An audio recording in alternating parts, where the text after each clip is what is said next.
it's complex. Okay, here's the thing.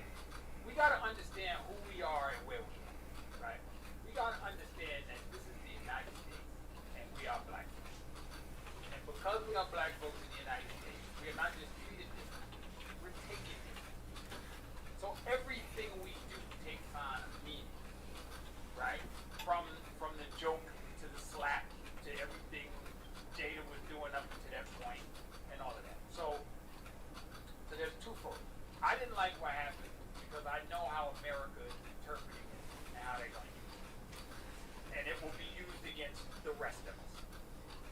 Now, I'm not a big respectability politics thing, but I do think that we need to air our dirty laundry in private because nobody will understand what we do and when we do.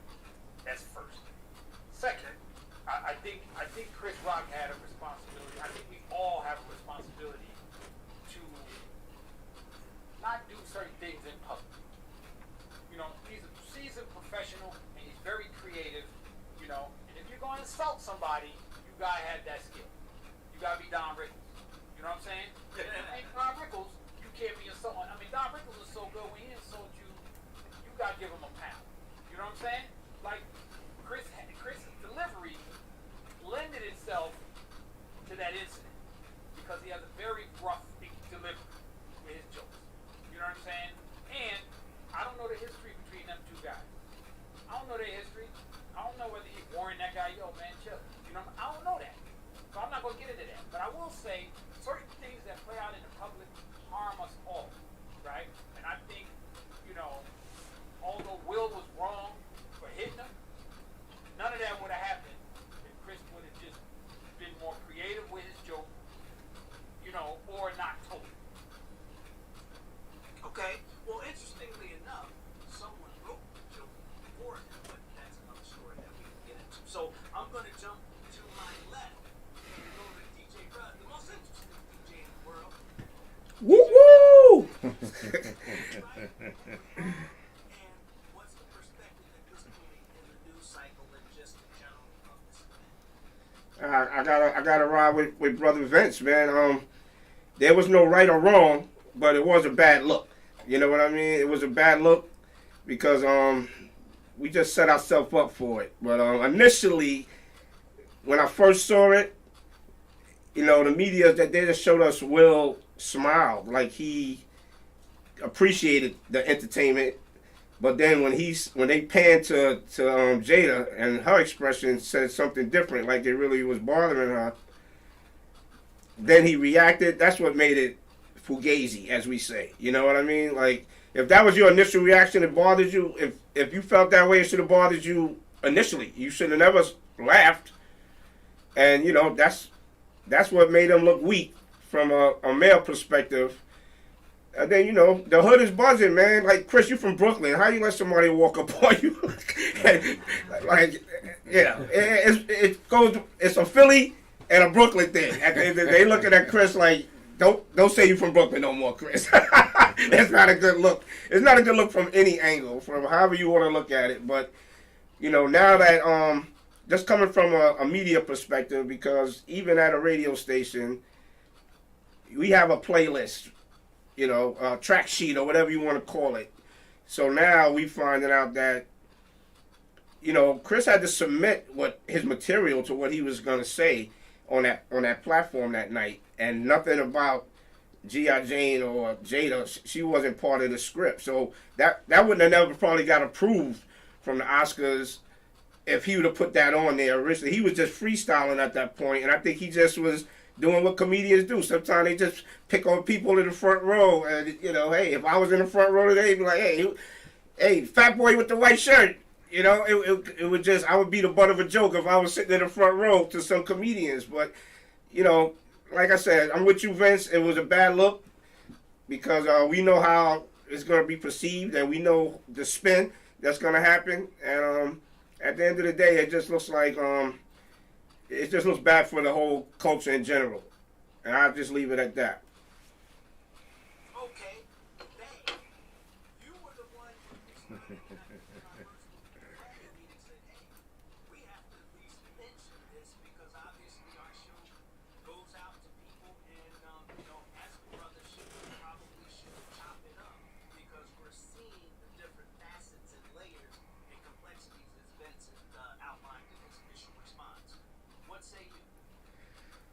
Man, this whole situation, I think, is extremely, extremely complicated. And I just started Will Smith's book, and the main he's a middle child too. You know, see, he's a pleaser. You know, and Jada is a major manipulator, man. I mean, and I don't know if you guys seen the video after he slapped Chris Rock. Jada was laughing. And then she didn't even walk over there to console him in any form or fashion. So I was like, you know, something's up with that. Something's off with this whole situation. You know what I'm saying? I'm not saying Chris Rock is right. I'm not saying Will is right. And then they have a history because he made jokes about Jada back in 2016. And we don't know the whole private conversation behind the scenes, you know, the actual human factor that went on between them. So they might have sat down and Will might have said, yo, man, chill with that, man. You know, we're going through something, chill with my wife. You know, they might have had something going on with that. You know, so we really don't know all the facets of it, which we will never know. And I'm not Team Will, Team Chris. But something's just off in my mind. Something's off. And we will find out in the future what's actually going on. And I really recommend everybody get into his book because Will is he's been traumatized by his dad. He was traumatized, you know, not protecting his mom. He's a protector and he's a pleaser, but he doesn't have that aggressiveness to take charge when the situation is actually going down. So I think this whole thing built up on him, and he just went up there and he lost it. He lost it because everybody right now, he's the butt of the joke right now. Because Jada's been dissing him on the red table talk. She slept with the son's friend, and you know they might have an open marriage. That's their thing. You know that's what they do. That's their business. But you know, Will, I just think snapped, and I just think he couldn't take it no more. And you know they're gonna tear him apart. It's gonna be a couple of years. It's gonna be Will jokes, and then he's gonna do the recovery. You know, the comeback tour 4 or 5 years from now. You know, Will's gonna be number one in the box office right now. But now he's got to walk through the fire right now. You know, he's got a lot going on. So they're gonna tear him apart. They're gonna tear him apart. And they're going to build him back up. Like, who was it? D.L. Hughley said, no, I think it was D.L. Hughley or one of them said, no black actor or black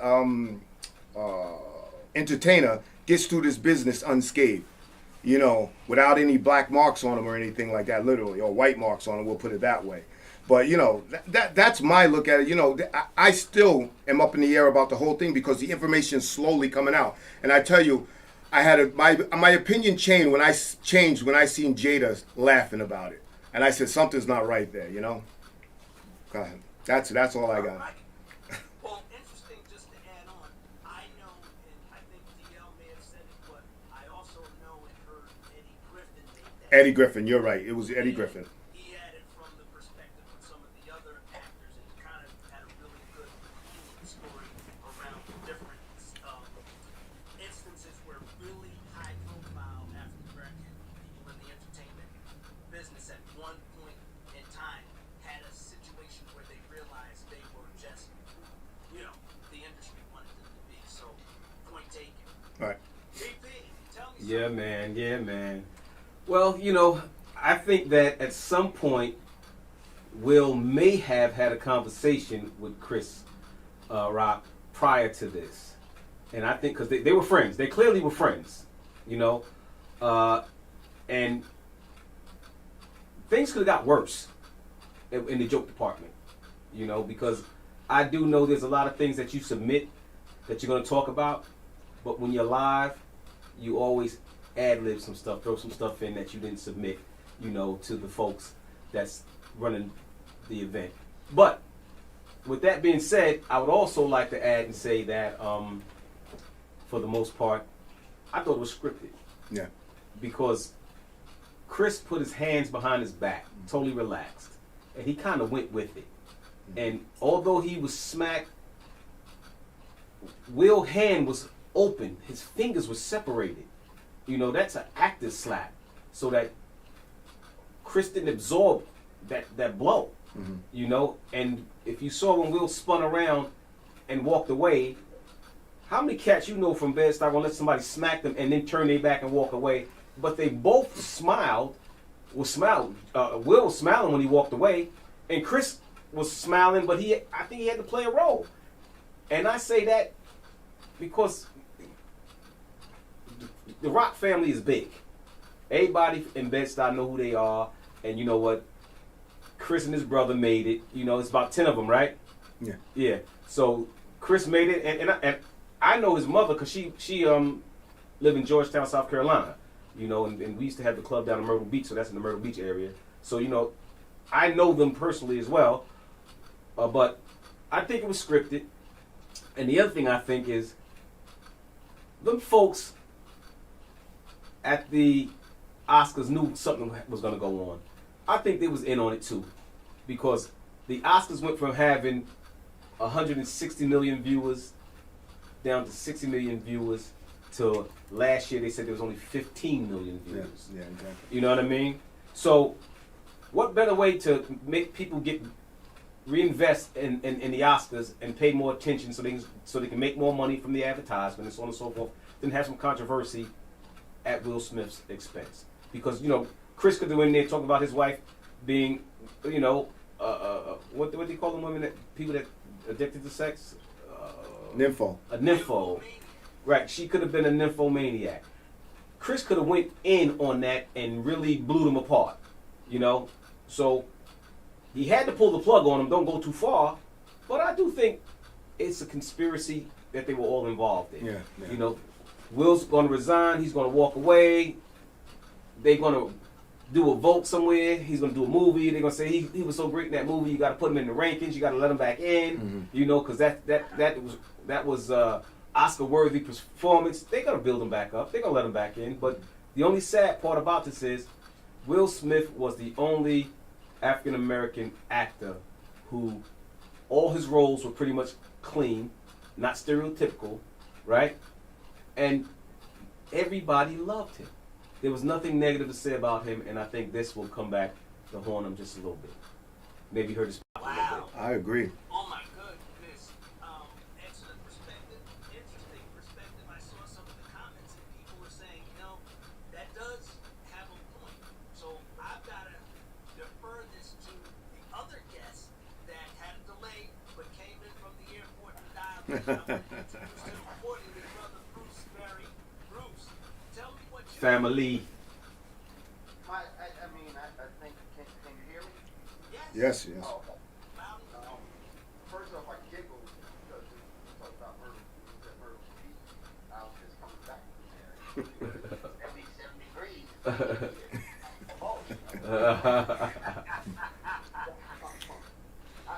think the whole perspective of things and my outlook on it is, one, I do think that not that the stage was playing.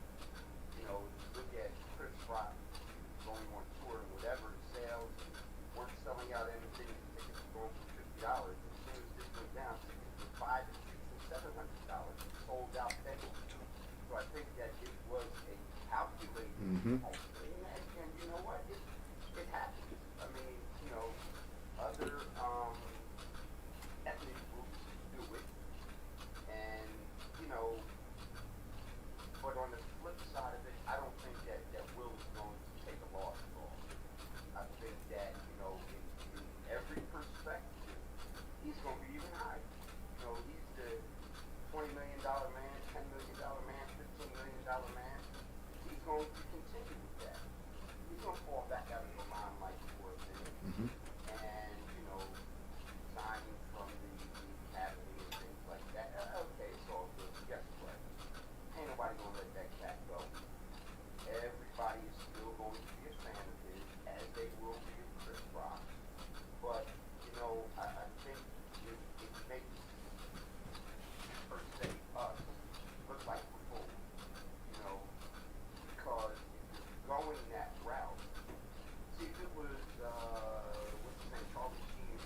I had talked about it for a minute. No doubt about it.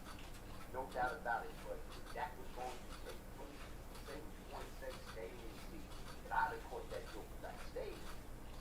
Been like, dude, what up?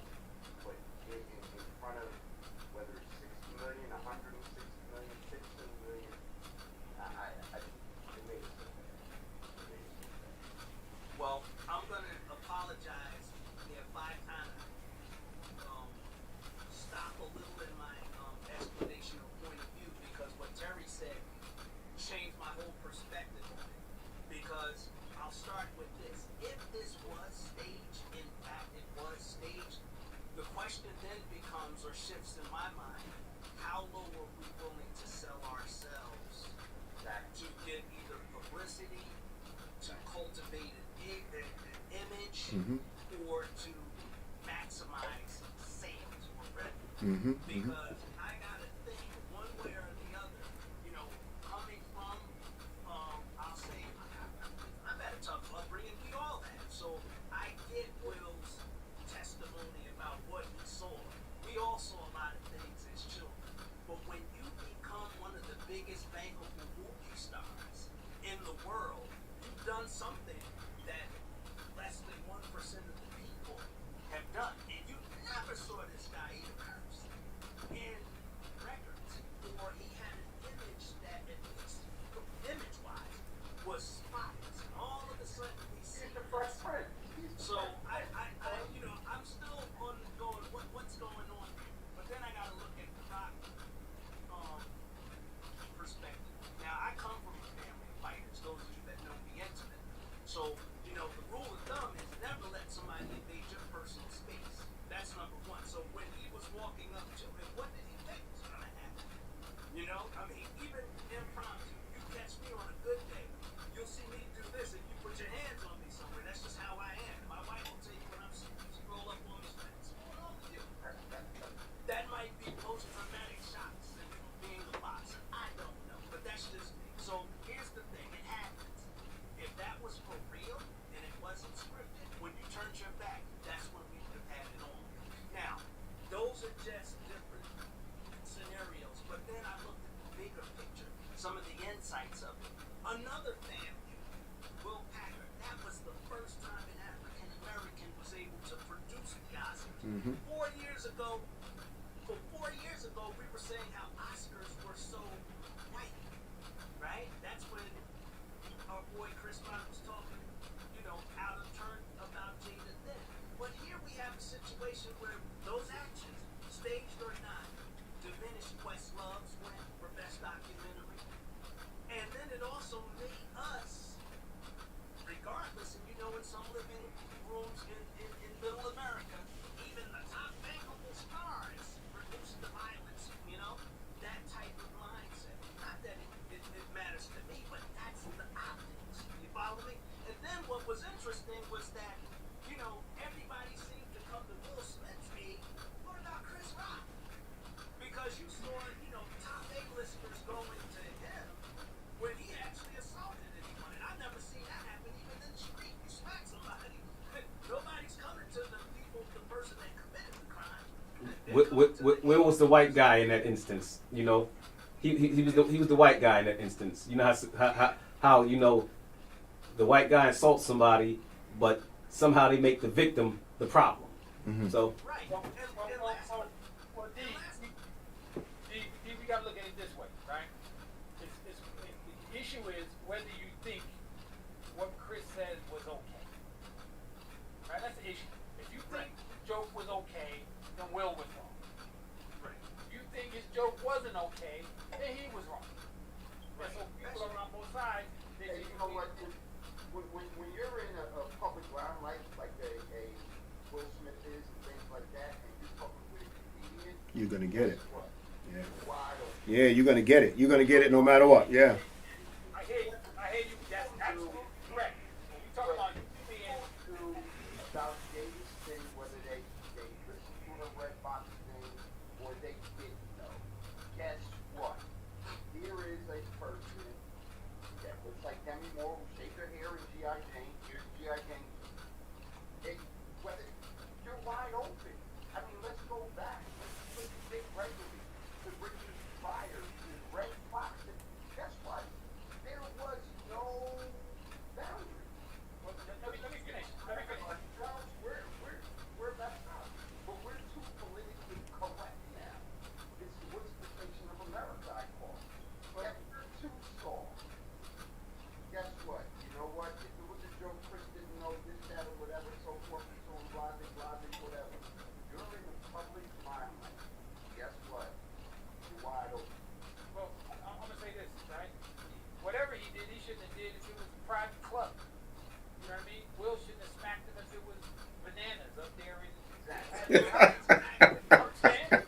He said bananas. The totality, first of all, the black community has been dragging Will for years. Y'all got to know that, and he's aware of that, right? So, Chris's joke wasn't that bad. It was just a straw that broke the camel's back. Right. You know what I'm saying? Will Smith died a death of a thousand cuts. Exactly. You know what I'm saying? And now he has got to the point where he felt like he had. But here's my point. First of all, the fact that they think black folks in America are fucking Klingons. I'm sorry, are Klingons. Like we're violent. That's who we are. You know what I mean? Wrong. But that's the United States telling us that we're violent, that the most violent country on the planet. Right. We have no control over that message. Mm-hmm. You're right. We have control over it. We haven't taken control of it. That's why we got Gynesis Radio. Exactly. And that's what this whole. So, Will Smith lost it. He's human. Right. You know, and the only reason I defend him is because I lose it sometimes. So I understand a guy that loses. Okay, well, And I'm working on that, folks. I'm with you. okay, well, let me ask this Wait, question. so here's the problem. We talk about this respectability of politics on one side, and Will is the poster child for that. You know what I'm saying? Maybe he's just like, you know what? I'm arguing on the side of maybe this is real. Maybe on the side, let me handle it. Okay. It dragged for years by the black community. Now, I got a black comedian on stage who should know better because he did a documentary on black women's hair. You know what I'm saying? He should know better, and he gonna go there. And I'm just saying, as a big picture, I don't care. It's not that big. Will smack this guy, it ain't that big a deal. I'm gonna be honest with you. Right? Not that big a deal. But how we look in all this, we have to take control of our image. We're not doing that. And I'm not saying be irrespectable. We just have to do what we do and tell them people. I don't care. Tell them I don't care about that. Because look, did Mel Gibson apologize for his No. tirade? You know what I'm saying? None of these people who do similar things are asked to account for it the way we are. Okay. We have to control it. All right. So let me just juxtapose the whole issue. And I think we're gonna move on to the subject matter. But I'll just look at it this way. In 2 weeks, we saw 2 fundamental attacks on people. And I'm gonna start with Ketanji Brown Jackson first. Now, look at her qualification. What a lot of people don't know, and I'll just give you some rough statistics. If you get into Harvard, you have like a 5.8% chance of getting accepted. Just follow me on this. 43% of Harvard graduates are legacy, so leaving that pool is even smaller. So whoever you are, if you graded from Mars, if you get into that school and get 1 degree, there's an exceptional factor. This woman got 2. And she went in being nominated for a full-time appointment to become the most powerful legal legislator in the country. 1 of 9, right? Going into that, they had already coached her as most people in the media that are high profile are. Will's been in business for 20 years. What did she do? She looked at them and they were off the chain talking to try to knock her off her square. Here's my point. Did that happen? No. Now, here's the question I want to ask and we can move on. Do you think Will Smith would have done that or made those actions if it was a Weinstein production or a Goldfarb production? Would he have done that if that was a gay man? Would he have done that if that was a woman? If, somebody like a foul-mouthed, what was her name? Lisa... Lampanelli. Somebody said something like that. So that's the question we have to ask ourselves. So why does it get to the point where it's okay to do something like that to us? But that goes back to Terry's point. Now that's where Terry's point comes in more clarity that maybe it was scripted. Because like you said, he wouldn't do that to nobody else, but we got a black production crew. We got all of this documentary coming out that he's won an Oscar for. So now we got some black folk up there, and let's make some buffoonery so we can scar the legacy of black people running the Oscars. That's my point with that. Any other thoughts? Well, remember the 1995 Source Award? Yeah. I don't. Yeah. You know, so look, now that was a black production with a lot of black people in, I think that was the theater in Madison Square Garden. Madison Square Garden. It was actually there, like, and You and me both. why do we forget? This isn't new. Right. This isn't new. The Source Awards was off the chain that year. So much so people are still talking about it. You know what I'm saying? The 1995 Source Awards. And we can still say to this day, God rest, you know, Tupac, God rest, Biggie, or whatever. But that whole thing, I still believe to this day was scripted between Puff and Suge Knight. that bro dude. Yeah. Suge Knight. I think that whole thing was scripted to create this catechism Well, some of it was. to bring everybody from East Coast. And I'm tripping, I'm down, and I think that whole thing was down also. You're right. Some of that was scripted, and the thing was, the people on the East Coast and on the West Coast was ignorant to the fact that this was a stage event to make money, and it made a lot of money. It was the people who was not at the meeting before the meeting, at the meeting, or at the meeting after the meeting, who knew what really was going on, blew this thing up. So now all the people that wasn't there, they think it's a real beef. You know, when have you seen multimillionaires really go at each other? You know, hunt each other down like that. You know, it was the people outside the money generating and income earning people who did all the negative stuff. They do anything to boost their Nielsen ratings, brother. And recently it happened. We talking about 95. It happened last year when they started these versus battles. Look what happened at Madison Square Garden when Dipset went against the Locks. Right. That was like an all out, like people fighting in the bathroom about this. But to continue my point, if you go to Yankee Stadium when Boston is in town, these guys are fighting in the stands. But it's not a big deal, right? It's just a Boston-Yankee rivalry. No, it's unacceptable behavior. But to add on what TP say, we always say this at Genesis.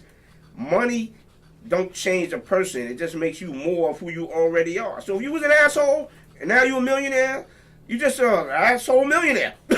You know what I mean? It's not gonna change you. So yeah, people will stoop low to get these numbers. People are shaking their butt naked on the gram to get their numbers up. But they always use our culture to boost the numbers. They always use us to boost numbers. You know, that's where the WB started. That's where Fox, started. You know, they always use. That's where we got Martin's show from. Steve Harvey's show, where I think that was Channel 9 at the time, where they use us to boost up the ratings, and then they just cast us away. You know, we're a joke. You know what I'm saying?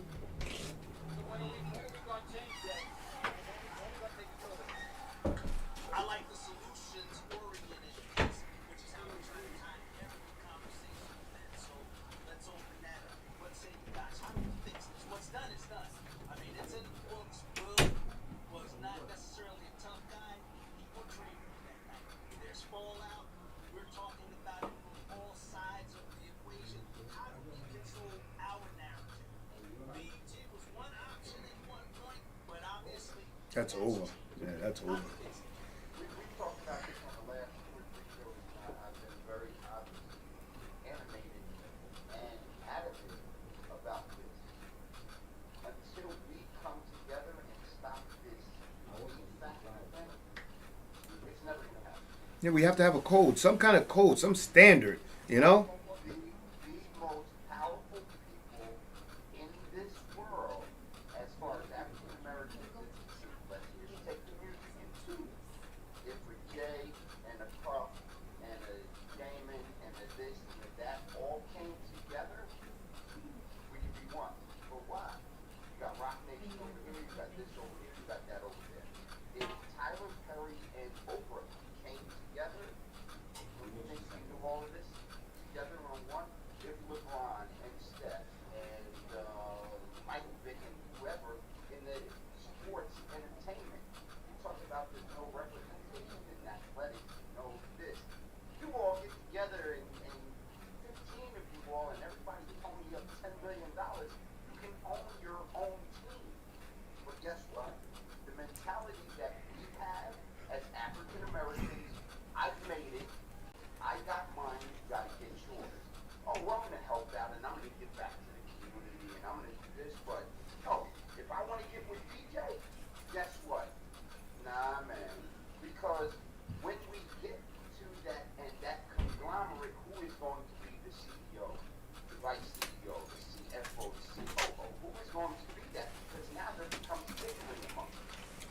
not in the game together for years. We work like this together when we DJ. That's what I do. It's no, do I give him his props? Give him my props. But it's not even about that. We're here because we love music. What goes crazy is if he came next to Tony Humphries and looked at me and been like, ah man, you can't get on my bill. Or the next Oprah and is like, I don't want Tyler coming through here because I need this. We gotta get out of this me thing, man. We gotta get out of me and come to we. And talking about this whole thing that this whole panel right now is about came and started in the black church, where we all came together in the African American community in the black church. Original black church. All right, hold that thought. Vince, please Yeah. get it. Well, I want to tell you a story. You know, Jim Crow, right? Jim Crow. Jim Crow was a dance. Jim Crow was named after him. He did. Yep. So Jim Crow was a dance. This guy Tom Rice, I hate to say Tom Rice, right? This guy Tom Rice saw a crippled black man dancing. I don't even know if he was dancing, but then he started doing this dance to imitate this crippled black man. So it's as if we're watching Tom Rice do the dance, and we're trying to imitate Tom Rice, who's imitating us at a diminished capacity. You know what I'm saying? So you gotta think about, so we keep trying so hard to be like them. We're trying very hard to be like them, and it does not work for us. We cannot do what they do and get away with it. We keep thinking, you know, maybe somebody thought I go slap somebody. Same thing. We can be ready to get to this. Religion is the same thing. We keep doing what they do, thinking that we can get what they get. And we never get what they get. We are a permanent underclass in this country. We are put here, no matter how hard we try to get out, the powers that be, the laws, the law enforcement, all of that stuff, keep us where we are. So anybody that comes in this country from anywhere in the world are happy because when they get here, they know they have somebody inserted below them. Mm-hmm. So what we do, we don't recognize that that's who we are and where we are, and say we just need to do our own thing. We just need to do us. What we should do, we should not do anything. I know it sounds very simple. We should do anything with them. We should do anything with them. In terms of entertainment, right? If they want to see black performers, make them come to us. Interesting. Now let me intervene there, and I just want to share something. This weekend, I actually went to a show, and it was called The Culture Tour. Now, when I heard it announced, I said, "Oh, why are they calling it The Culture Tour?" Well, it turns out that entire platform is backed by the Black Promoters Collective. So a bunch of different promoters from across the nation, all African Americans, pulled that together. And let me tell you something. And one of the brothers is locally right here where we at, Shelby. Okay. Shelby's right here from the Poconos. He's right here with us. That's right, because I saw, by the way, I saw one of the sisters shipping her husband there in the front row. But Yeah, they just sold Shelby his new house. Okay, got it. Look how small it was. But here's my point. That show was on point. And it just goes to Vince's point, because people from New Jersey or that know about promoting know about 20 years, they just know the name John Scher. You look him up. At the time, John Scher, any concert that was in New Jersey, the Meadowlands, or anywhere, it was one man doing it. So I want to just make sure that we all understand that these are things that we can do. This isn't an idea. This is an instance of where these 3 CP group actually got together and they charted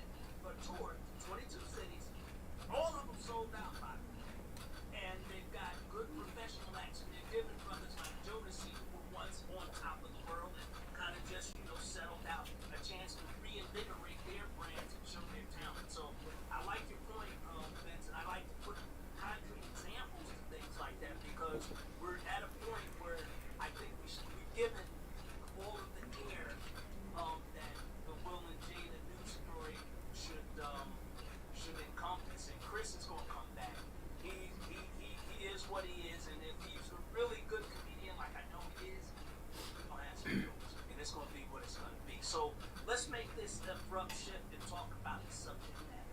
And the subject matter is African American experience and the church. You know, black historians especially have debated whether the role of the black embrace of Christianity under slavery was positive or negative. And I got to put that through a historical lens because most of us know that Africans, particularly in the western region of the sub-Saharan, were Muslims. Many of us were brought here under bondage in 1619, starting to embrace a culture of Christianity. And even if we look at some of the factually accurate portrayals of slavery, the most important, I'm talking about roots, you saw that where they kind of kept calling customs. A lot of people that know me know I don't eat pork. Well, there's a reason for that. Some of it is health, but most of it is spiritual. So before we actually talk about the history and the implications of the church, I do want to make a disclaimer and say that, you know what, religion and spirituality are two different things. And as we talk through that lens, let's be cognizant of the fact that, you know, a religion is just a uniform set of rituals that form an identity, whereas our spirituality is what we can believe. And I'll kick it off by asking the question, what's yours? And this is a deeply personal question, and if you want to pass, that, you know, feel free, no harm, no foul, but what role has the church played in how you navigate? Is it the same as when you were brought up, and has it deepened? Do you still have faith in the church? Special guest, Vince, give me your thoughts. Why do I always have to go first? But you know how hard it is? You know, everybody else has the benefit of hearing some commentary before they chime in. I have to be a commentary that has benefit. You know, well, okay, wait. I'm gonna go ahead. I don't care. Oh, now, look, there's so much to unpack here. How many shows y'all gonna have on this topic? I think in less than an hour, if we keep it crisp, we're gonna have the top line version. So repeat your question, because I don't want to lose focus. Has the church had an impact on, since your upbringing to now, what effect has it had on your spirituality? And do you think that the church today is going in the right direction? Or the African American experience?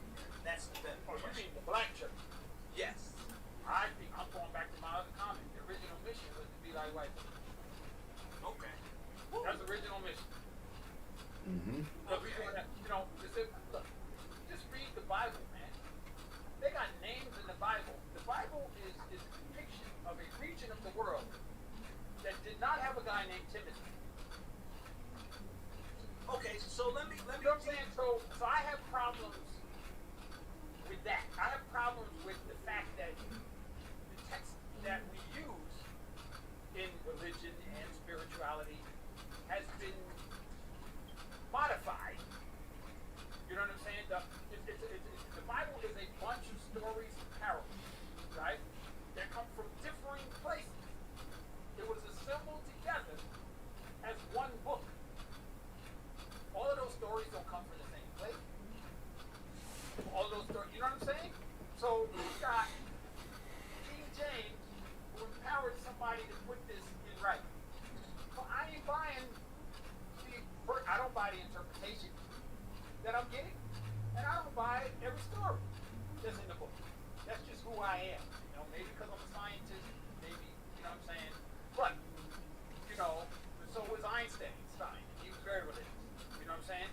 So I'm just saying that the black church started off wrong with this religion thing.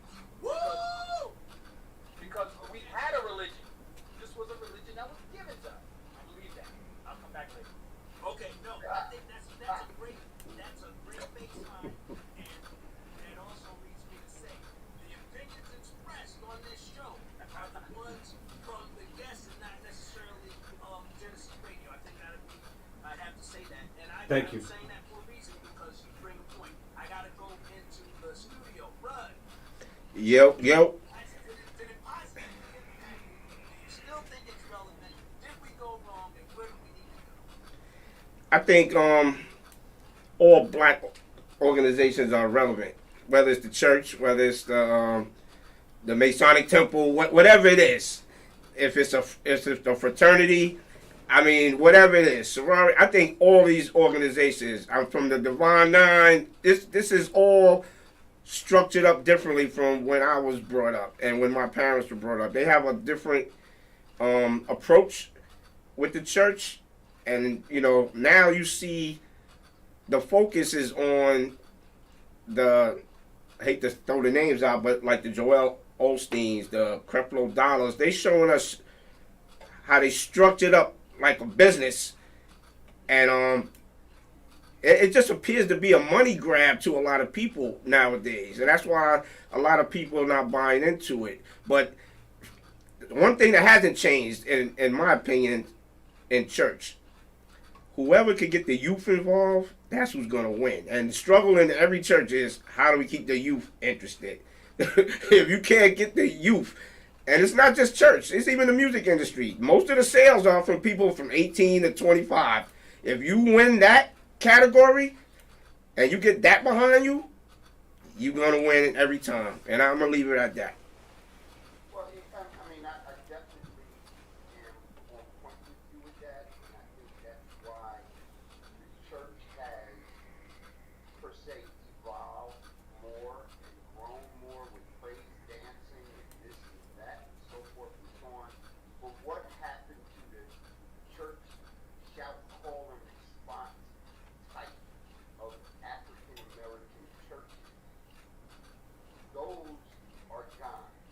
What happened to the Tuesday night Bible study? Thursday night we're going to sit together in sewing club, and Friday we're going to go and sit down and how can we plan to move forward?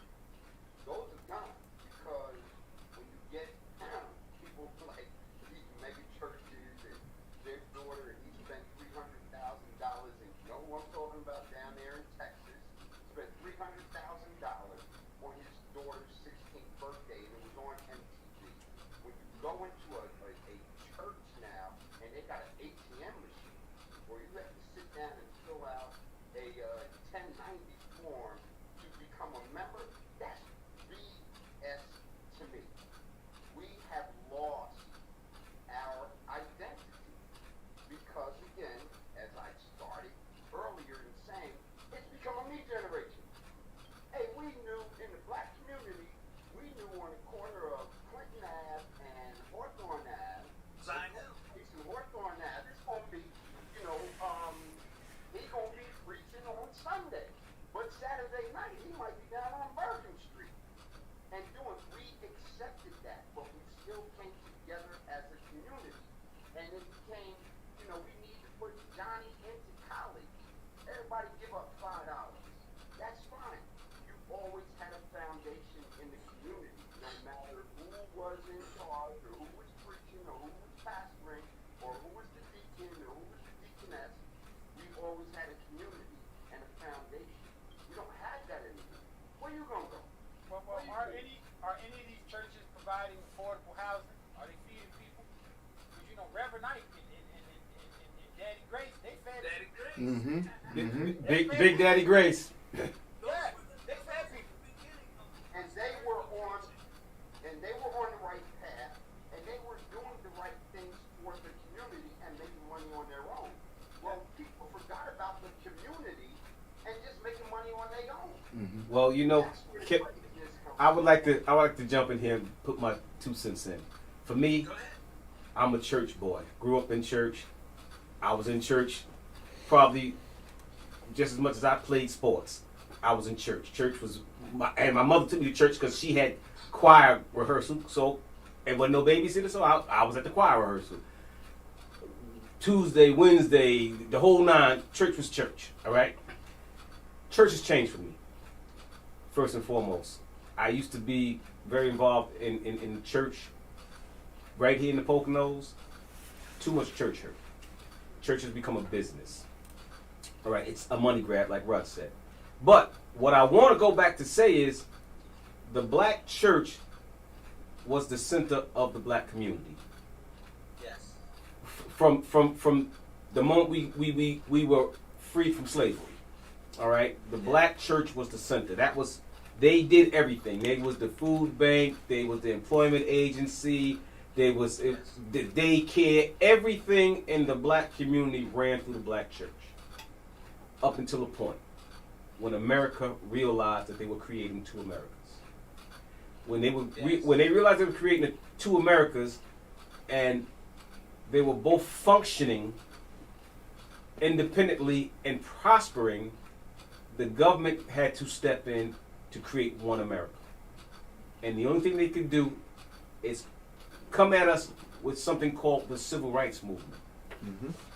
And what the Civil Rights Movement did, they couldn't sell it to the people in the black community because we were separate. See, segregation was bad, but separation was good, if you get my point. And the only way they can get their message of civil rights out was to get it to the church, to get it to the people, because everything had to go that way. I hear a phone ringing somewhere, but it, that's a caller calling or something. I don't know, but anyway, they had to get their message to the black people, so they had to sell the civil rights to the church, to the pastors. All right, and then it was the pastors who took it to the people. So now the government went to the church and said, "Listen, we're gonna take over all those services that you provide. We're gonna give them food. We're gonna give them housing. We're gonna give them job training programs. We're gonna give them daycare. We're gonna do clinics. All these things that ran through the black church was now proposed to be provided and funded by the U.S. government, because they had to stop the creation of two Americas. Now, what has happened in the black church? The government came in and they sold civil rights to everybody. Everybody got out and marched, and they did this and did that, but they didn't see the big plan. They didn't see the big picture. Because now, everything that the church provided was taken away from the church. But we as a people, black people in America, we were pre-programmed to run everything through the church. So we didn't stop tithing. We didn't stop donating. We didn't stop doing all these things. So the church no longer had to spend money to provide any services for the people, right? Because the government's now funded it, right? The pastors sold us out. Now what has happened is we keep pouring our money into the church, into the black church. The bank account keeps growing and growing and growing. Everything's coming in, nothing's going out. The first thing that happened in the black community with the black church was what? The pastor took a little bit of the money and he stepped his car up. Nobody said anything because he brought a car. The pastor used to live in the community. Then the next thing happened, he moved a little further out the community. You know? Let me follow you with that. We all move out of this. Yeah. But of the rest of it, the pastor moved just like the guy on Wall Street. Well, just like the doctor moved out of the community. Because his finances increased because of the coffers of the church kept correct. growing. Yeah, correct. The coffers of the church kept growing because we kept pouring the money in. Yeah, it was nothing that he did. The barber and the plumber and the electrician, their coffers grow and they leave the hood too. They're using their ability to make that money, where we are actually donating that money to the church, and he's taking that money and moving out of the community. My point exactly. Hold on, let's do a timeout because I think, that's part of, I'll say, and let's separate this because I think we're still in the history part. Let's kind of decouple that because the integration piece is a I'll say, an after fact of what's happened in the church.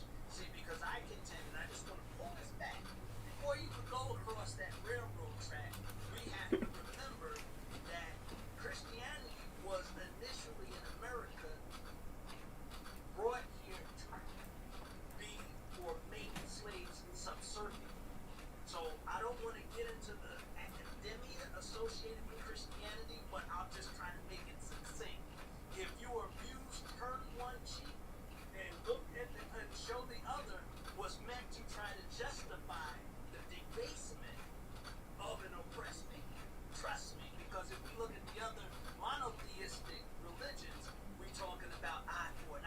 If someone harms you, you make sure that you take retribution, blah, blah, blah. So I want to just step back so we start talking mindset about Christianity and how this church process occurred. But you can't separate the mindset from the general culture. Like I want to answer Kimberly's comment. Like, of course the church is doing it with the church's money. I understand that. But the problem here is it is part of African American culture to leave the hood. Yes, but okay, here's where I'm going. That changed because when we could, and this is what I just don't want missed, and we can continue the conversation. When we were, and this is my contention, when we could not move, our spirituality got us through. That's how I got over. Isn't that a song? I got over. That's what I'm talking about. So through the oppression, right? We had to come together because we didn't have anyone. Our culture flourished through the church because, as Harry said, that was the basis of everything. Now I'll share a story with you before I open it up. In my household, people had gotten so tired of being oppressed, they started to listen to a man who had a religion, and his name was Elijah Muhammad. Okay? So now, in my family, I had a whole litany of uncles and cousins in the 1940s, 50s, and 60s. They said, you know what? We believe in Allah. Now, growing up, I had to go to church and the mosque to understand this. So I'm a critical thinker, and I was like, I believe. I always believed in a higher power, but what actually got a little bit more. I concur. Which had required me to go do further scholastic studies was, hey, you know what? There's something to this. So my point is, religion is brought here for us to make decisions, but religion was brought for our ancestors to serve a purpose, and there's a difference. And I'll stop there. You gotta look at all the other religions that came over, from the continent. You gotta look at, voodoo. You gotta look at That's true. Yoruba. You gotta look at all of that other stuff too. And so it wasn't the church. It was the community. The church was the community. The community was not the church. So when people got together, they were doing what they already did in the other religions. You don't give Christianity, don't get that credit for it. You don't get that credit because we didn't have, first of all, we didn't have a choice. Let's start there, right? Secondly, that's what we did before they were Christians, right? So now, we see it now. We're trying, we go along. Even in the continent now, they're trying to be like these American churches, And what we have to admit to ourselves, before we can move on, what we have to admit to ourselves is people in the United States are more like each other than they are like anybody else anywhere else. You have to admit that. We're like the white people here, they're like us. Now, we run around lying about it. We run around saying, I ain't nothing like them. But it's a lie. Just like they can't say they're nothing like us. Now, if you, no matter where you're from on this planet, if you go back home, as soon as you get off the plane, the people in that country said, there goes some Americans. No matter how long you've been here, no matter where you're from. Well, let me tell you something. It's easy to pick out Americans in general when you leave the country. Yeah, exactly. Because all of us are fat. Considered fat. Because, well, not all of us are fat, but what I'm saying, in comparison to the Europeans who ride bikes practically everywhere and walk everywhere, they are thin. As soon as I got to the UK, I didn't say anything. And as soon as we got through customs and we were on our way to the hotel, the cab drivers knew immediately that we were American. And I asked, well, how do you know we're American? He said, all Americans are fat. Well, I'll put it to you like this. I went to Barcelona. They didn't have the size extra large. Yeah, it's true. Okay. It's true. Well, there's an interesting comment that someone put on saying being a preacher's kid made me see how church people and the pastor behaved. And they stopped going when they were in their late teens until they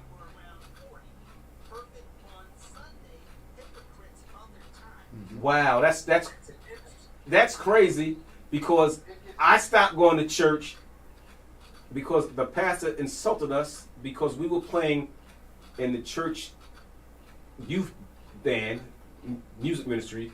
We were playing a song called Express Yourself by the New York Community Choir, right? Yeah. And we was jamming to that, and he walked in there and he gave us the business because he could not relate to the song Express Yourself that we wanted to play because we were young. I'm talking about, this probably was about 1978 or 79, or maybe earlier than that. But I know I was a kid, and I knew then that I'm out of here. The moment my father gave me the green light, that I don't, because my father always thought the church was a scam. But my mother ran the show, so the kids going to church, so we had to go to church. But the moment I got the green light to bail out, I was gone and didn't come back till I was in my 40s, I would say, or late 30s, to get back involved in the church, just to be hurt all over again.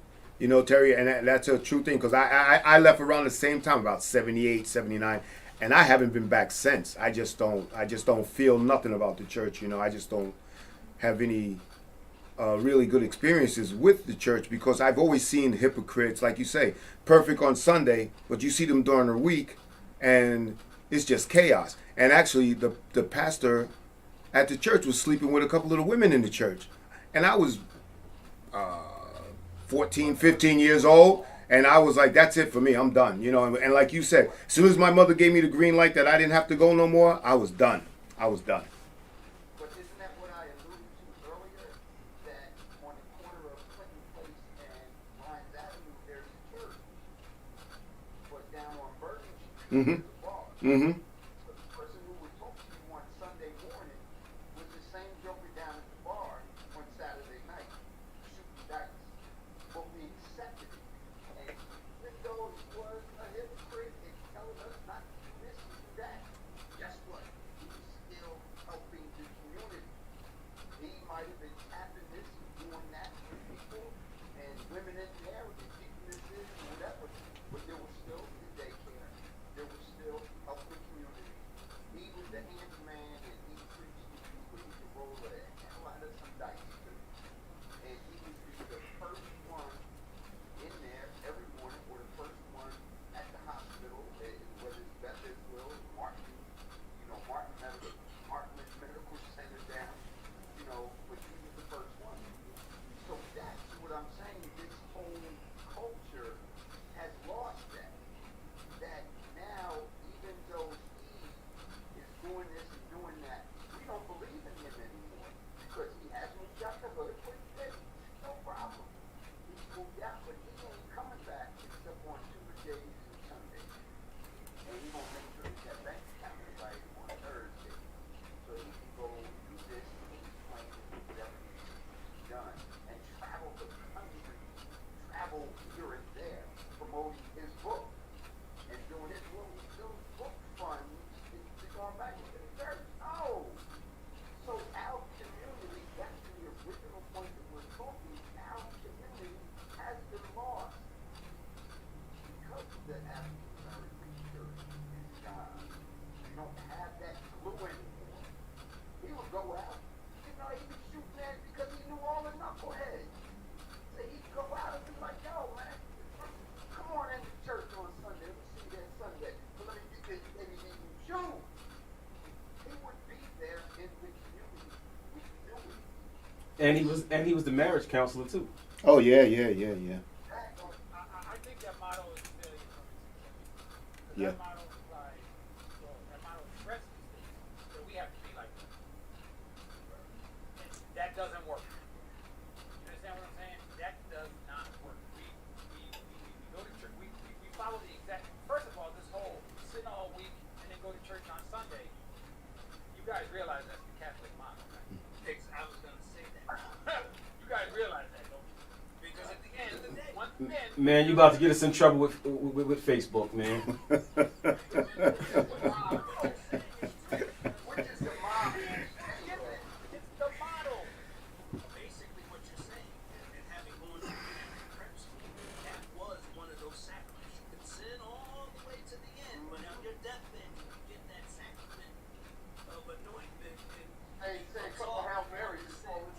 But Darren, you didn't even have to wait till your deathbed. We had the confession booth. You got to remember that. So you didn't have to wait till your deathbed. You go to the confession booth. You could sin all week and come in and confess your sins, and we're all good.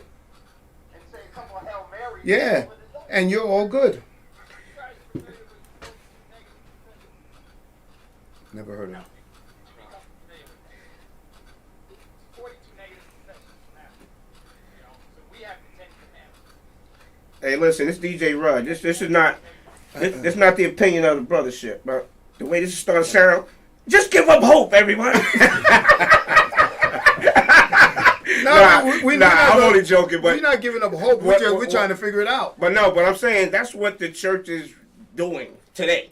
It's something to have hope, and you gotta have some kind of hope. Other than that, it's all doom and gloom. We know what it is now. We didn't know when we were younger, but if you hang around long enough in any organization, you start seeing the BS. Yeah. Even at my job, I'm starting to see the BS. I don't want to be there no more. And I don't really mean that, but I'm just saying. And that's what we do, right? At the end of the day, when you hang around anything too long or long enough, you start to see the back office BS and all that. But you didn't come in there like that. You came in as a humble servant, soldier, or just to get your paycheck or to get an education or whatever you was in there for. But I don't want to just paint everybody with the same brush. There are some churches that still have a lot of juice in the community. Now, a lot of them are not. But a lot of them are still providing at least the hope and give people something to believe in. Other than that, we're gonna be in worse shape than we already are. If you don't believe in something, you fall for anything, right? That's what they say, right? If you don't stand for something, you fall for anything. Right. So we gotta stand for something, and that's why I like platforms like this. I think what we're doing to change this is that we are controlling the media, which is the message that goes out is very important, and we can see this in Ukraine and Russia right now. The people were seeing what they wanted them to see. They had Putin looking like a hero over there. But the people that had access to social media, they were hearing the other side of the story. If it wasn't things like the Gram and Twitter and Gynesis Radio, these other type of platforms, it would only be what they showed us. Yeah, exactly. So they have lost some control of the message. And I think that's the key to the changing it in the future. That way when you have Arsenio Hall got the #1 show in the country until he had Farrakhan on there, then they pull the plug. See, this will change. If it was his platform, he could have anybody he want. You know, we can talk about anybody we want up here. We giving a disclaimer. It's not our opinion. It's not the opinion of our sponsors. It's our opinion. Right. But people are hearing us, and this is a good platform. This becomes the church. The brothership becomes the church. Exactly. When you can see 4 or 5 intelligent brothers having a conversation, and if I had beef with one of y'all, I think I had to go back to the will thing. You said we all slip, and we all lose it. The only difference is when we lose it, we get arrested. You know what I mean? And when they lose it, they get a pass. That's the difference. We can't lose it at this stage. It's too much at stake. It's too much to lose. Now, I got to say, brother, after the show, I'm going to need 5 minutes. And we can go in the backyard and scrap. But our revolution won't be televised. It's not going to be sending the wrong message to the kids that this is how you resolve the problem when you have it. Now, we showing them you can resolve and you can make change in a different manner. And I think that's why I'm honored to be on this panel today.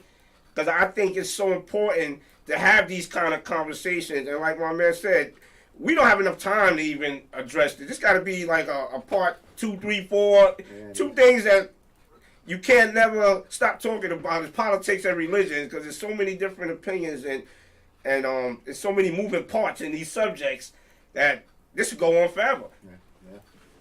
But I think by scratching the surface, this is the start. So let me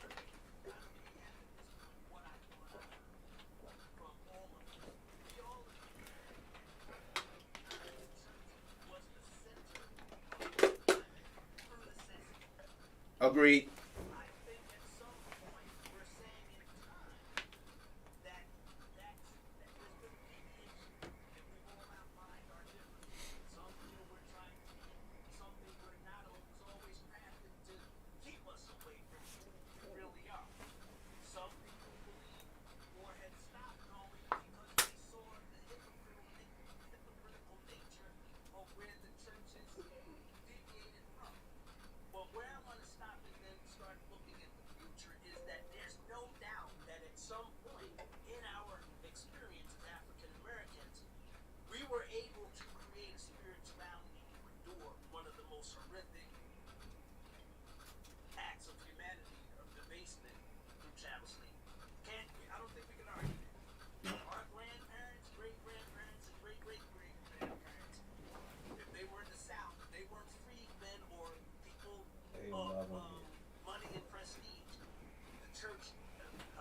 mean, see, my grandmother through thick and thin, she was from North Carolina. She lived in her 90s. She went to church every Sunday, even, to her declining years. It was non-negotiable for her, and she tithed, she did her thing.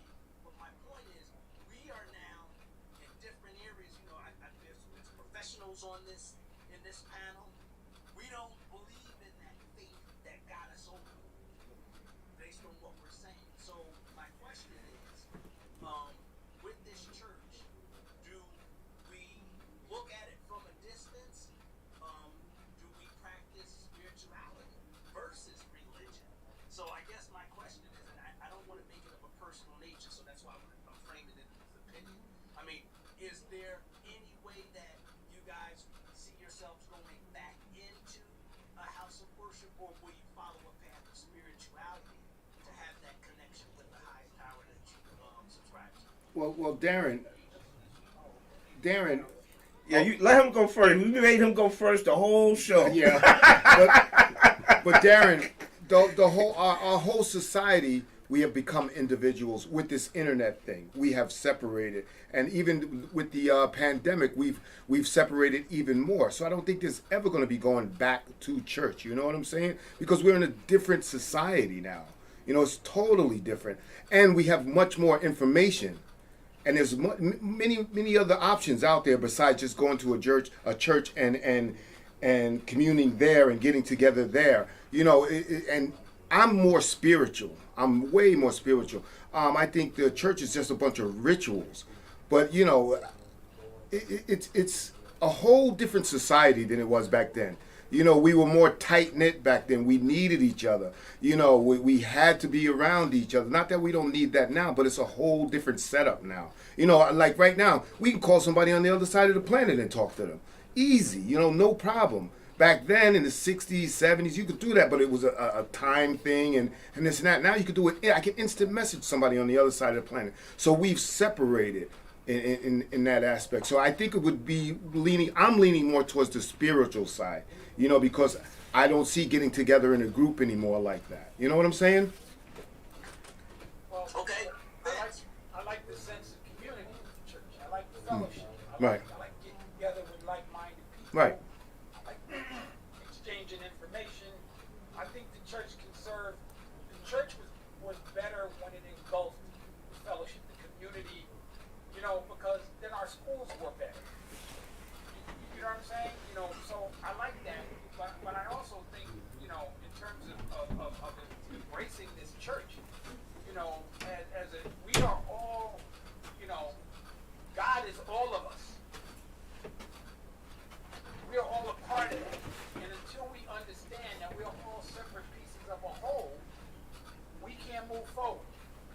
So this individuality, once again, is what we're buying into from the European concept. That's not an African concept. Okay. So we're trying to be like them. Okay, good point. And what happens is, it would work for us if we weren't on the bottom rung. Come on. So I've stated this on my page before. What happens is there's this ladder. And every ethnic group in the United States gets a rung on the ladder, and we're still on the ground. Mm-hmm. And everybody uses us to step up on the ladder. And so what happens with our law enforcement is empowered to protect those on the higher rungs of the ladder from those on the lower rungs of the ladder. And since we are the absolute bottom of the ladder, everybody's being protected from us. I agree with that. That's a serious point. Now that's a that's the great boom. point. Yeah, That's yeah. the boom right there. Yeah, that was a great point. Yeah. Well, I'm gonna be honest with you. I would support an organization again, because it is an organization. As long as we realize that, because Darren, I'm gonna use DJing as an example. Like my partner next to me said, we can touch anybody anywhere in the world. Look, you do your show remotely. You don't have to come to the station to DJ no more, right? You could be on this platform and you don't have to be in the station. But that day you was here, and I said go in there and DJ. It was the fellowship. It was the environment. You was hype. It was different than DJing at home. You know what I mean? Mm-hmm. So the church is the same thing for me. I like the fellowship. It's just certain things I like to be in the presence of it. Like I just have to get out the house. I'm a person that like to be out. I don't even like to eat alone at this point in my life. The communal the aspect. community is what it is. So depending on how it was structured, I would get back involved. I just would say we have to go back to, it was rules to coming to church when I grew up. My father wouldn't let me come to church unless I had on a button down at least. Now I'm not saying I had to have a full 3-piece suit, but I had to look a certain way and carry myself a certain way and conduct myself in a certain manner. It wasn't what it is now. It's like, just come as you are. You know what I mean? Like, it seems like they so desperate, like they'll take anybody. It have to be some kind of structure to this, and we gotta go back. Some things we gotta keep from our ancestors. You know, we can't just trash out everything they did and just say that didn't work. Let's do a whole new thing. It was some things they were getting right, and I think we just gotta look at that, see what they were doing right there, and just see where they went wrong, and maybe we have a chance to get back in the room and fellowship again. And I'll leave it like that. I think the question that Darren said, not you to cut you off, I'm sorry. But I think what the question that Darren asked is a twofold question. Is there spirituality and where do we go? First off, I think it starts within us. I get on my knees every night and pray. I pray to a higher being, and I call him God and Jesus Christ and everything else. No matter who you look up to, there is a higher being. This is I concur. religion. Second of all, it's where you want to, or where we want to go with this. You want to go back and being a long-time educator and village coach and working with kids and youth. I think we need to get back. People make jokes and say, boy, we need Jesus. Yeah, we do. Or we need whoever in our life. But it starts within us. And once we have reached that power or that platform within ourselves, then we can go out. And I definitely agree that it is a fellowship and a community. Let's come together as we do, on the first Sunday of every month, to come together and have a dialogue. And you know what? We need to have a dialogue that's going to ruffle some feathers. I made a CD one time and I was like, it's staying. But what Bill Cosby said was true also. We don't police our own selves. We don't, the community and the church did that.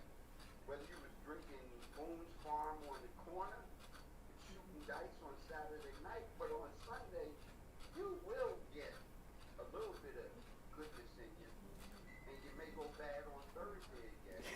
But you have to let Hold up 1 minute, Bruce. Did you say Boom Farms?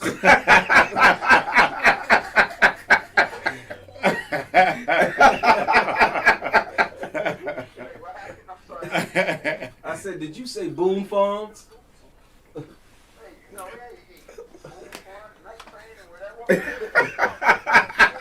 Ripple, wow.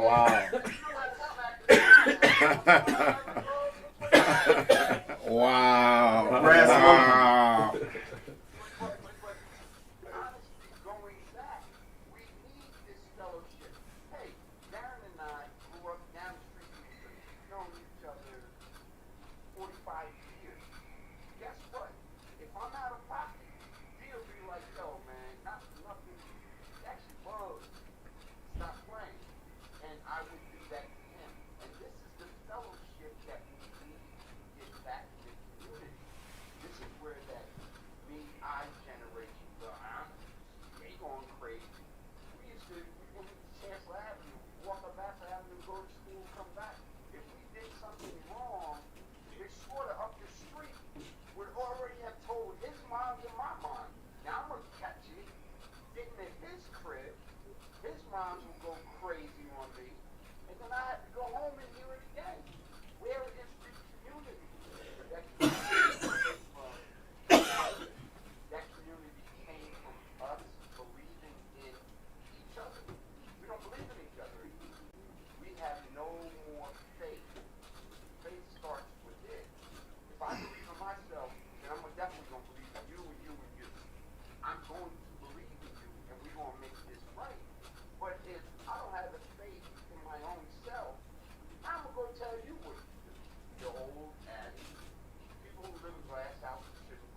I'm gonna listen to you, and we can discuss. We can have a meeting.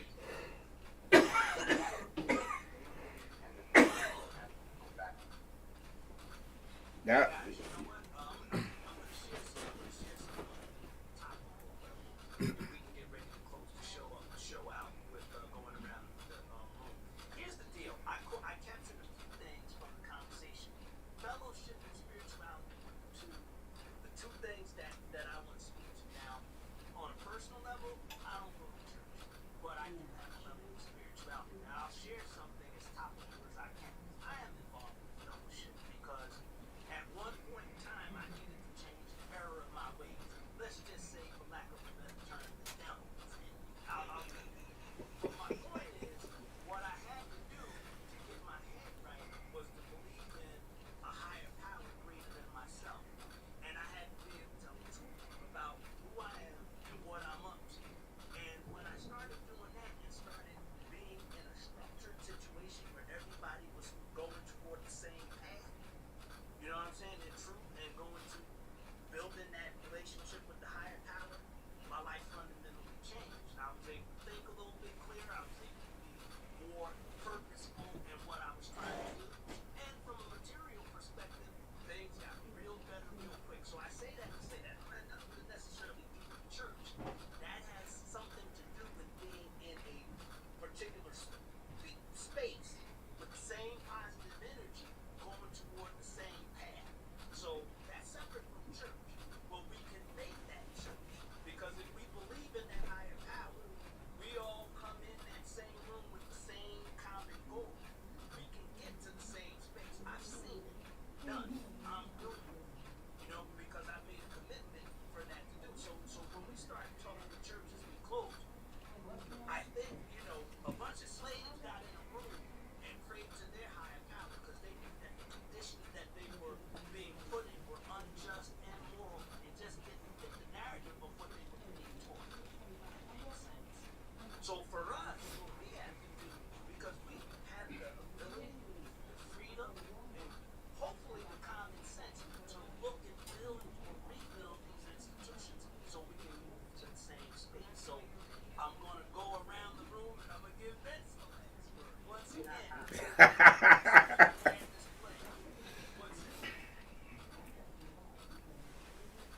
well, from DJ Rudd, I'm gonna keep it short and sweet. I appreciate this platform. I think the subject is necessary to discuss, and we're gonna have further discussions on this subject. And just like we talked about the Boone's Farms, all I'm saying, when you step outside, I don't care whether you're going to church, take care of business, you know, throw some water on it, you know, put on your little hot karate or your Brute by Fabergé or whatever y'all was wearing. You know what I mean? Come out looking like something, because when you look like something, you feel better. You know what I mean? You walk a little different, got a different strut, and even people respect you different. They approach you different. They talk to you different. You know what I mean? We can't come out here looking like, you know, Big Worm on an ice cream truck and then expect somebody to talk to us correctly or whatever. They're going to talk to you how the way you carry yourself because they don't know you. So appearance is half the battle, in my opinion. We got to clean ourselves up a little, man. And from our appearance, from our dialogue, from the way we communicating, and from the way we resolve problems, and just learn how to have a little better resolution, man. I'll leave it at that. Darren, you know, I'll take it from here. Darren, I agree with you 100%. That was well said what you said. You know, it does start inside of you first. And that's what I mean by, you know, spirituality, because it's what you feel inside and who you are inside and what you could take from the universe and our ancestors, you know, when we sit down and we talk to our ancestors and try to figure out this life that we're living in. And then the point that you made, then we can get together and we can go to the religion aspect of it. You know, we can do it that way. So that point is well said, and that's something that I'm going to, you know, let marinate in my mind, because that was well said. Yep. Oh, I'm with you, man. Well, you know, I can say one thing. I'm a spiritual person. I'm not going to say I'm religious. I'm going to say I have a relationship with the higher power. Whatever you call them is your prerogative. You know, Allah, God, Jesus, Buddha. As long as you believe in a higher power, you all right with me. And I'm gonna say this show was great with all the different perspectives that we had, and I was even enlightened about some things. You know, what was that? Vince talked about the 48 sins. I gotta go do the research. 42. 42 negative confessions. All right, yeah. Look that up. Look that up. I'm gonna get on that. Yeah, thank you for that. So hopefully the black church can heal and get back to doing what it was doing, because the civil rights movement, I just want to add this quickly, was also sold to the synagogue, right? The synagogue took their money and took their services, but never stopped doing their job for the community. The Jewish community, the synagogue still was taking their money in, but they kept serving the community. So the community got a double portion of help. They got the government's help, and they got the church, the synagogue church help. So hopefully the black church can heal and get back to that, and we can get away from just the money grab and this prosperity preaching that they're doing right now. Ooh, Bruce, what say you?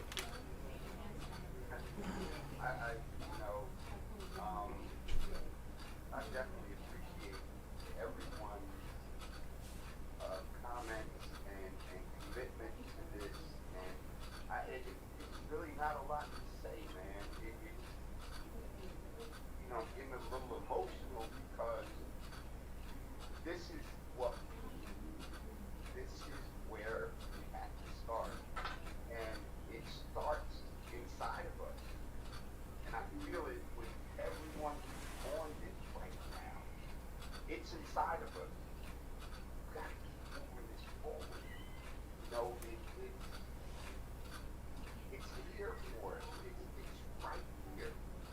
Let's grab it, man. Let's take this to the next level.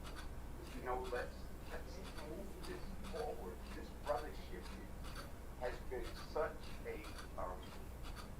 a blessing to me, man. It's been unreal. It really has. And I appreciate y'all, man. Hey, this is part of the plan. Thank you, brother Bruce. You even made my eyes. We're gonna save the last word for special guest this time. See how that spirit is moving through? See that? Yeah. Spirit is moving them. That's what I'm saying. Bruce, I ain't even had to start preaching, man. You was already preaching. Man, come on, brother. It was just saying all the way, man. With all the You can cash out me your offering.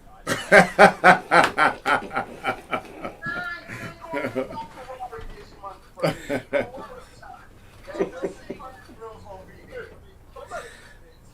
Yeah, like, we need to look.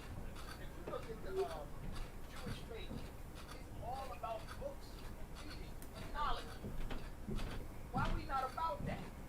We just taking what they gave us. There's information out there, like I just gave you guys 42 negative confessions. Like Eros. There's a Jesus Christ in several different cultures. There's the same guy. You should read about all of them.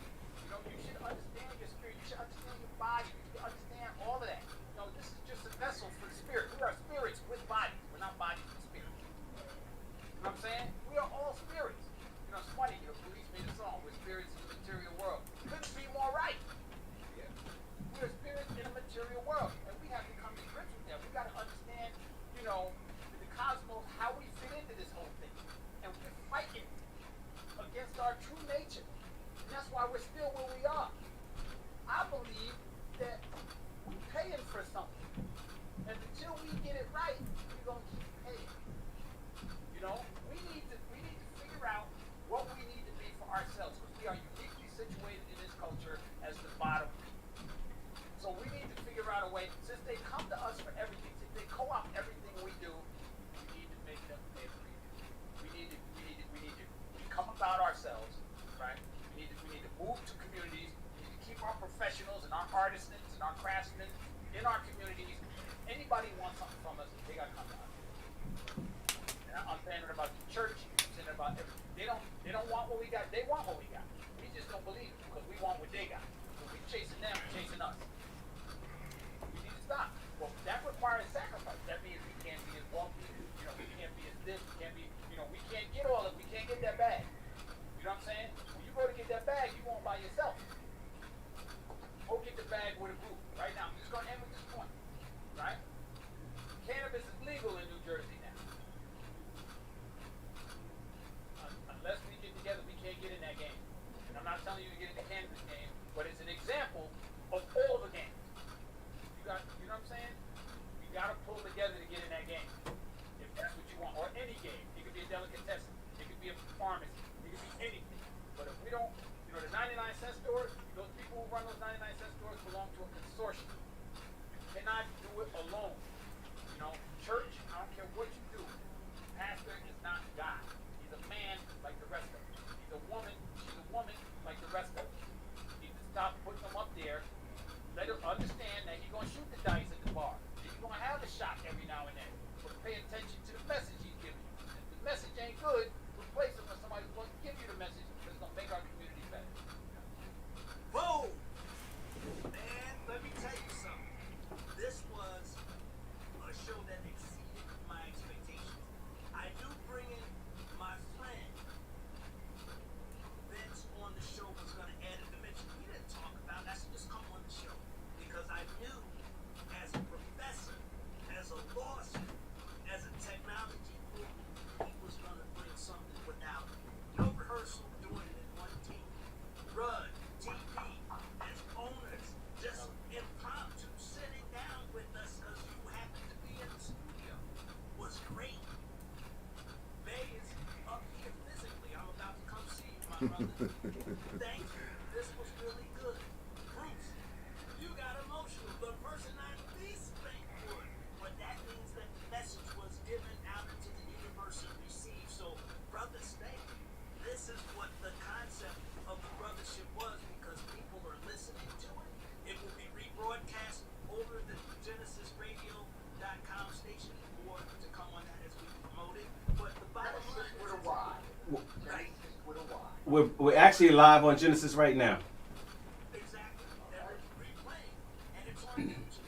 And I'm sharing all of that to just say this is an organic message without rehearsal, but there is a need for us to be having these conversations. So I sincerely thank all of you from the bottom of my heart for being open and honest. And we're going to keep this going. Thank you, Vince. I appreciate it. And we're going to be out of here. Thank you, guys. Appreciate it. Great show. Salute. Thank you. Thanks for having us. Thank you for having me. That's how our community hope. That was a crazy show. That show was crazy. Have this band? Yeah. We'll take these bands. I always have them. That show was incredible. Can't take it off. For your wife, maybe. Yeah. Yeah, that was crazy. Yeah. But the religion could go on all day. Oh, you just like policy. Even that Will Smith went longer than we thought. Oh, We yeah, thought we yeah, was gonna go. And that Will Smith thing, like you said to her, But there's he something. put a whole something- different yeah, spin no, but on I it. thought that the whole. I've been thinking that the whole time. I worked for Disney for years, and all the behind the scenes, I was like, nah, something's not right. And then if I smack you, you're gonna rub your face. He never even touched his face. He put his hands behind his Yeah, back. and he went looked like he with rolled with He it. went with it. Will's hands was open. Yeah, You smack somebody with your fingers apart. This, yeah. you know, And then they showed Jada, and she was laughing about it. And I said, and she never went over and consoled him or nothing. I said, nah, something's not right, man. Something's just not And right. like you said, more's gonna come out. Oh, We're yeah, gonna they'll come find out. out They'll more come out. later on. Because they always do that. We got man. limited information. Yeah, they always do that.